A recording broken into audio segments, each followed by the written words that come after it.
దేశ భద్రతే లక్ష్యంగా భారత అంతరిక్ష పరిశోధనా సంస్థ పనిచేస్తుందన్నారు చైర్మన్ వి నారాయణన్. దేశ పౌరుల భద్రత రక్షణకు 10 ఉపగ్రహాలు నిరంతరం పనిచేస్తున్నాయన్నారు.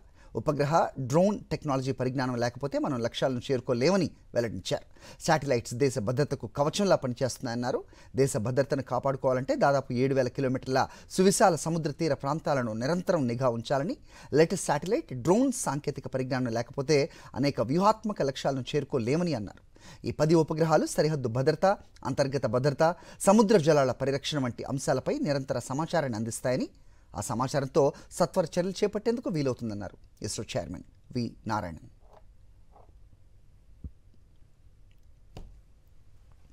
భద్రతాపరమైన అంశాలతో పాటు ఇస్రో ఉపగ్రహాలు వ్యవసాయం, టెలి ఎడ్యుకేషన్, టెలిమెడిసిన్, వాతావరణ అంచనా, విపత్తుల సమయంలో నష్ట నివారణ వంటి అనేక పౌర సేవల్లో కూడా కీలక పాత్ర పోషిస్తుందన్నారు. ముఖ్యంగా విపత్తుల సమయంలో నష్టాన్ని గణనీయంగా తగ్గించడంలో ఉపగ్రహాలు కీలకమన్నారు. గతంలో విపత్తుల వల్ల వేలాది మంది ప్రాణాలు కోల్పోతే నేడు ఆ పరిస్థితి లేదని నారాయణన్ గుర్తు చేశారు.